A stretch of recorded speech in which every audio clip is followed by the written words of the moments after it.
Hello and welcome.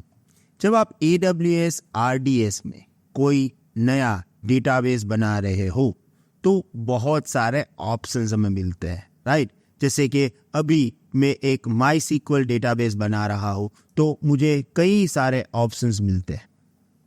हमने ये सभी ऑप्शंस को सीख लिया है, समझ लिया है। आप उसके लिए प्रीवियस वीडियोस देख सकते हो। पर डेटाबेस इंस्टेंस बनाने के बाद भी हमें और ऑप्शंस मिलते हैं।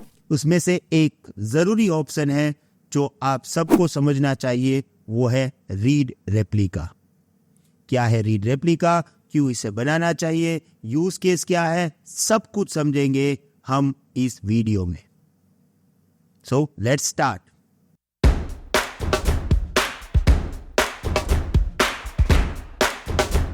2 मिनट्स।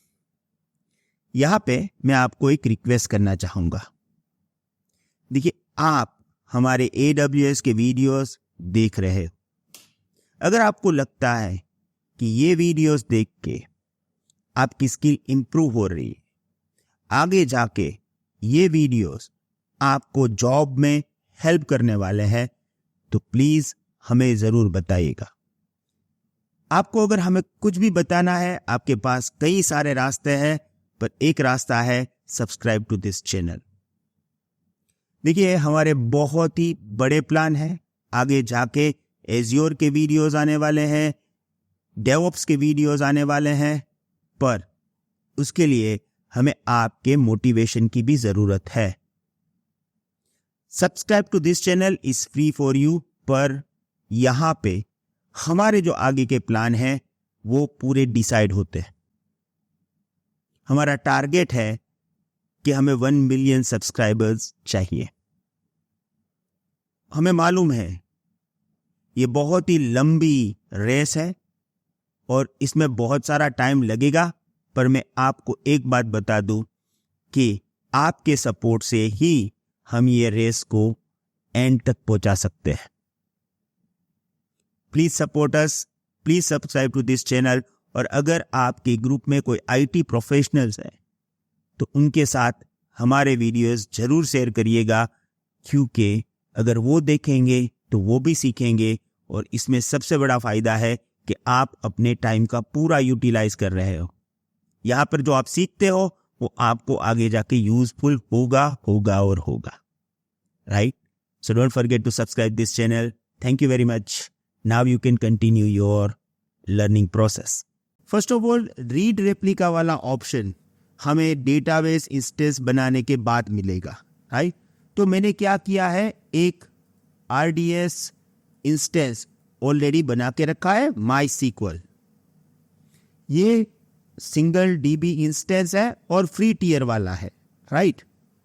अब डेटाबेस इंस्टेंस बनाने के बाद आपको यहाँ पे कई सारे टैब्स मिलेंगे। उसमें से हमने कई ऑप्शंस को डेटाबेस बनाते टाइम सीख लिया है, पर कई सारे ऑप्शंस यहाँ पे वो भी मिलेंगे जो अब हम सीखने वाले हैं।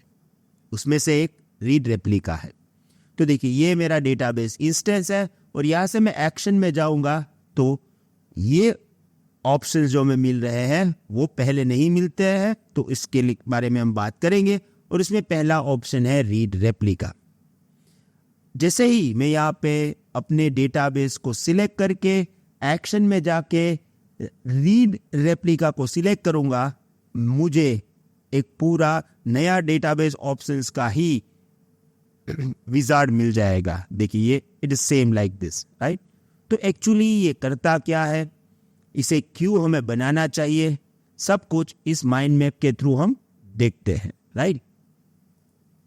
So, going to start with the read replica. The read replica is copy of your primary database in Amazon RDS. तो आपका जो मेन डेटाबेस है उसकी एक कॉपी बनेगी, एक नया डेटाबेस बनेगा। It is a copy of your primary database, उसको हम बोलते हैं रीड रेप्लिका। अगर आप यहाँ पे इस पिक्चर को देखो तो ये है हमारा प्राइमरी डेटाबेस, उसी का कॉपी है यहाँ पे read replica. It stays in sync with the primary database, constantly updating itself with any new data.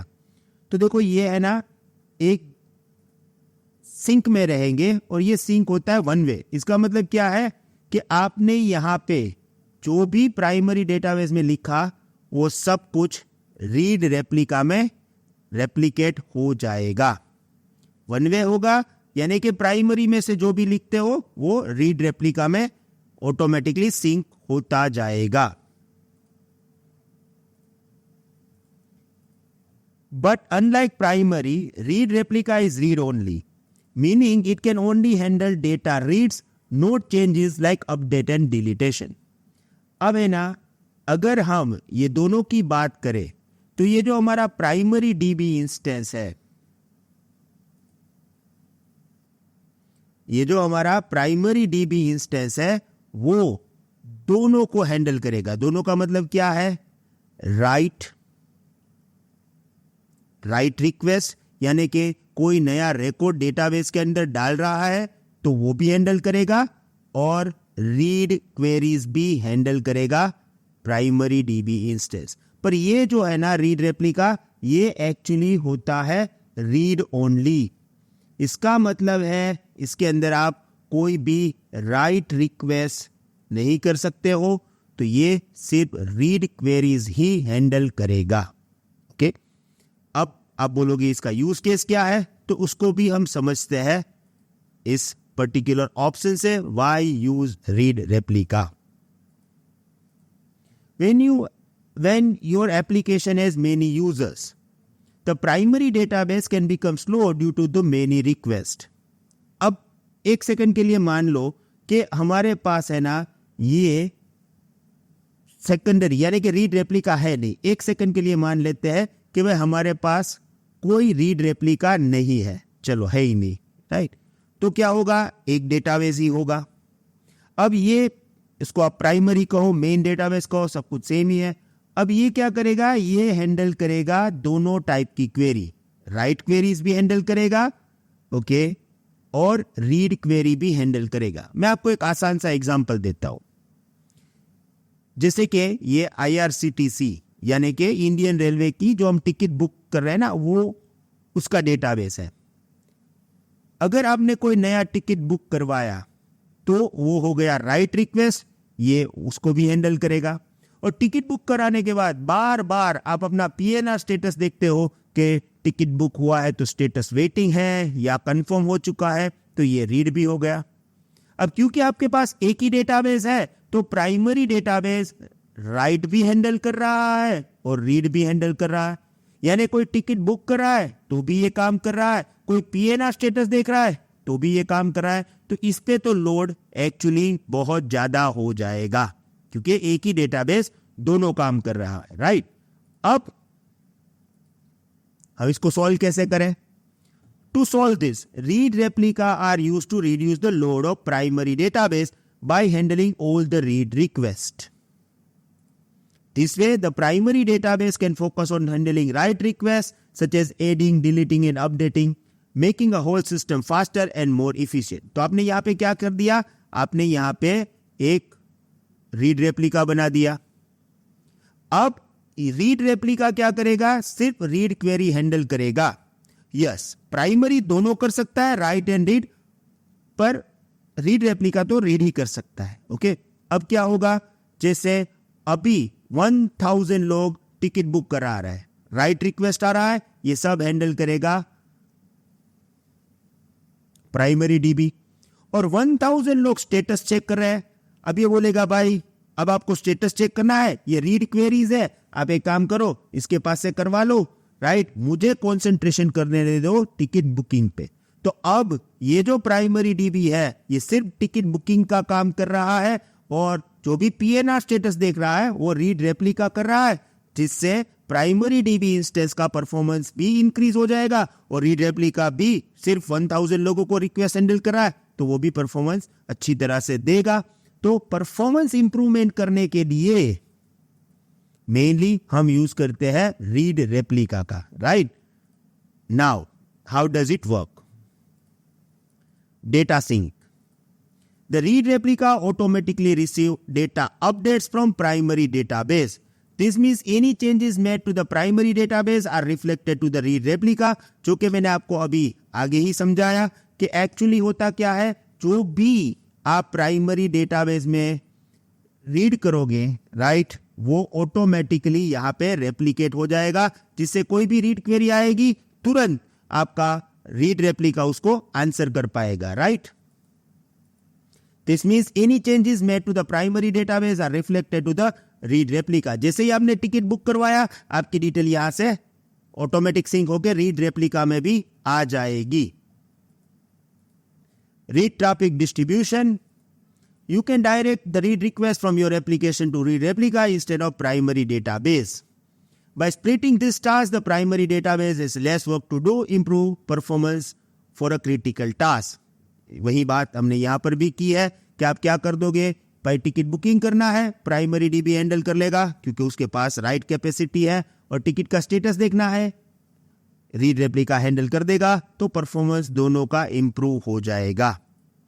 Now most important part for the read replica, देखिए ना, ये तो जरूरी था, एसेंशियल था जो 3 पॉइंट हमने समझे, पर उसके पीछे का लॉजिक कैसे होता है, एग्जाम में क्वेश्चन क्या होता है, कंफ्यूजन क्या होता है, वो भी समझना जरूरी है। और इसीलिए आपको पॉइंट नंबर 4 समझना पड़ेगा, which is benefits of using read replica है। आप बोलोगे मैंने तो अभी समझ लिया है, 100% समझ लिया है जो मैंने 3 पॉइंट्स बताया उसमें, पर एग्जाम पॉइंट ऑफ व्यू से आपने नहीं समझा है, क्योंकि सिनेरियो बेस्ड क्वेश्चन जो होता है ना, उसमें ये पॉइंट नंबर 4 ही आपको हेल्प करेगा। So let's understand this. Sorry to interrupt you, I know that video बहुत ही इंटरेस्टिंग है, पर अगर आप ये 100 डेज चैलेंज के सभी वीडियोस पूरे देखना चाहते हो तो हम आपको 2 ऑप्शंस दे रहे हैं।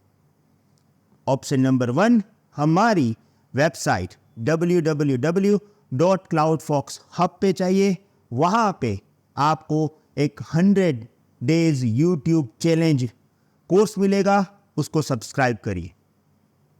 हमारा प्राइस बहुत ही कम है, जस्ट 499 रुपीज।